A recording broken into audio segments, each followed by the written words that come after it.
Well, good evening. I am Robert Sumwalt, and I'm a board member with the National Transportation Safety Board, and that's spelled S-U-M-W-A-L-T, and I have standing right here Joe Sedor, S-E-D-O-R. Joe is the investigator in charge for this accident. Here's what we did today.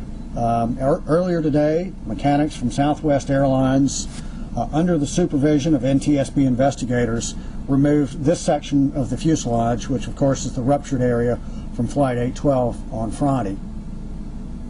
We will be transporting this section back to the NTSB's material lab in Washington, D.C. It will be shipped out tomorrow, and of course it will undergo intense, in-depth analysis once it gets back to Washington. We've also looked at other portions of the lap joint along the fuselage of the accident airplane. We did that today, and we found evidence of additional cracks on that airplane. The reason that we came, of course, to Yuma was to document the damage on this airplane, and now that we've extracted this piece of the fuselage and shipping it back to Washington, the structures group, actually the entire on-scene portion, will begin to wrap up. It'll start to wind down here in Yuma, and the focus of the investigation will be back in Washington. So with that in mind, the structures group is expected to finalize their field notes tomorrow or on Tuesday, and the investigators will be convening at the NTSB's materials lab in Washington, D.C. on Wednesday morning. It's important to remember that while the on-scene portion of the investigation may be wrapping up, the investigation is far from being over. In fact, I look at it as the investigation is just now in the beginning phases. There's a lot of work, a lot more work to be done. I want to talk to you about what Southwest has been doing over the last couple of days. As you are aware, Southwest has been conducting additional non-destructive testing inspections on several of their 737-300s, and we've been informed that Southwest has found crack indications on the lap joints of 3 airplanes. I also want to tell you about a service bulletin that is being drafted and should be coming out in the next few days. As I indicated earlier today, the NTSB, along with other investigative parties, the FAA, Boeing, and Southwest Airlines, have been working to determine what actions might be necessary to inspect any similar airplanes. As a result of the findings from this accident investigation and from the inspections at Southwest Airlines, Boeing has indicated that they are currently drafting a service bulletin to describe the inspection techniques that they would recommend to be accomplished on similar airplanes. And I need to stress that the specifics of that service bulletin are still being developed by Boeing. However, the current focus is to require inspections of the left and right lap joints along the entire length of the fuselage on all similar 737-300 airplanes with comparable cycles, of course meaning takeoffs and landings, as the accident airplane. Up to this point, only visual inspections were required for this 737 configuration because testing and analysis did not indicate that a more intensive inspection was necessary. And once the service bulletin is released by Boeing, the FAA will make the determination whether or not to make it mandatory for similar 737 airplanes. Those are really the end of my prepared remarks. I'll be glad to answer any questions that you may have, starting right here. How severe are those additional cracks that were found on the Southwest airplanes? How severe were those additional cracks that were found on the accident airplane? Well, that airplane and also the other airplanes that they were inspecting. I don't have information on the airplanes that Southwest has inspected, but I can say that our investigators today, when they looked at the accident airplane along the lap joint, they found cracks that were no longer than 1/4 of an inch long. Also, are they going to be looking at lap joints, other lap joints, or are they just focusing on that? Will we be looking at other lap joints on that particular airplane, on the accident airplane? And it's my understanding that we have completed looking at that particular airplane. Yeah, they'll do additional testing in the next couple of days. Okay, so I stand corrected. Joe says that they will continue to look at the accident airplane for additional testing on that airplane. Stu? You seem to say that the cracks are no longer than a quarter inch. It would seem to me, or seem to, I would assume, anybody who gets on an airplane that they wouldn't like to hear that there are any cracks at all. Is this natural to have cracks like that, or where do you come out on that? The question is you know, how does the flying public feel about cracks on airplanes? And we're saying it's only a quarter of an inch. Well, I don't want to minimize the fact that these cracks were quote unquote only a quarter of an inch. That is obviously not an acceptable tolerance, not an acceptable crack.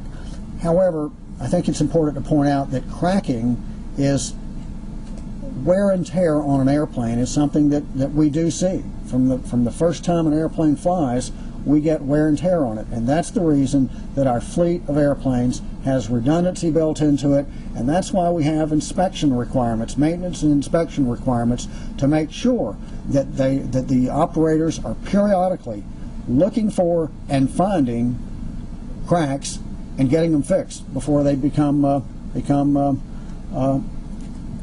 greater than they should be. So that's the answer to that. We'll take a question right here. If Boeing is drafting these recommendations, what about other carriers that are also flying 737-300 series? Should there be any other concerns with additional airlines that are operating these types of aircraft as well? The question is, if Boeing is drafting a service bulletin, how about other operators? And the service bulletin will be addressing all similar airplanes, and then the FAA, it will be up to the FAA to determine whether or not that service bulletin is sufficient or whether or not it should be mandatory for all similar aircraft.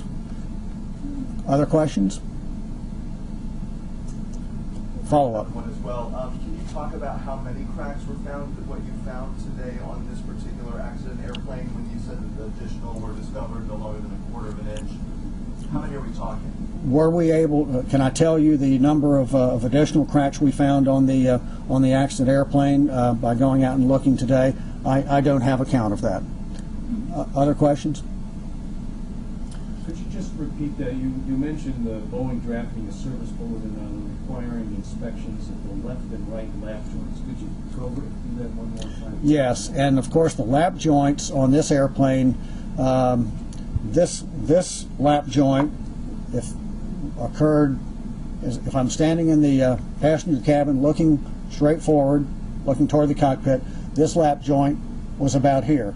There's another lap joint at the mirror image position on the right side of the aircraft. So Boeing's service bulletin, and we don't know the exact specifics of it. Boeing, being the manufacturer, is drafting this bulletin, but it's anticipated that it would require inspection of both of these lap joints running through the entire length of the fuselage on all similar 737-300s with comparable takeoffs and landings as this accident airplane.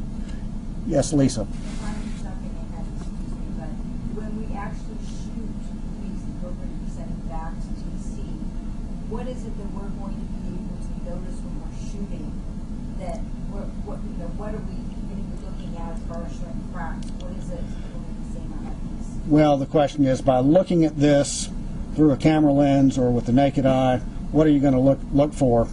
And usually fatigue cracking is at the microscopic level, so it's going to be very hard to identify just from where you are, and we will take measures of putting various components in a scanning electron microscope to look for those look for fatigue and the fracture patterns. So I think it's going to be difficult to actually see the cracks.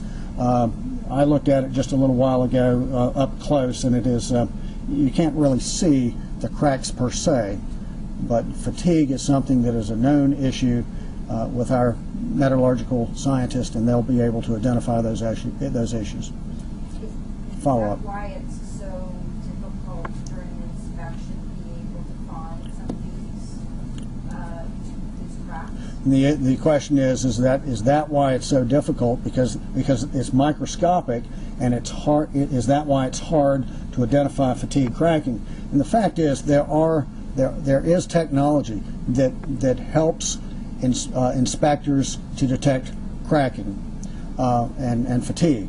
Non-destructive inspection, non-destructive testing inspections. There's a method called eddy current inspections. There are others, and so these techniques have been employed for a number of years in inspecting airplanes. What the issue is that along this particular lap joint, it was not known in the industry that this was an area on airplanes of this number of cycles that those lap joints should be inspected.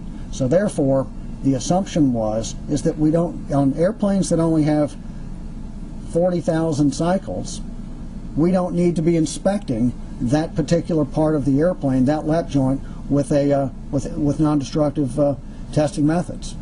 So there are methods using technology to inspect. It just, in the industry, it was not thought that this was an area that needed to be inspected. Take 2 more questions. Just a follow-up to hers. Can you kind of explain what that is to the layperson, those types of technologies, to average John Q citizen watching television at home? How is that done? How does this technology work? I'm not an expert in eddy current inspections, but my friend is Google.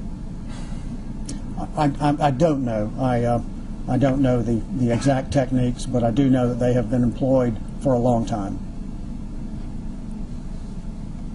Any other questions? I do want to thank you very much. We've worked with you all over the last 30 hours or so. I want to thank you all for your professionalism in helping us, and it's been a pleasure to work with you. We will be around tomorrow. Terry will be putting out words on any additional updates. I'm glad that we could get this component in here for you to get a good look at it. I want to thank you all. Thank you very much. Bye-bye.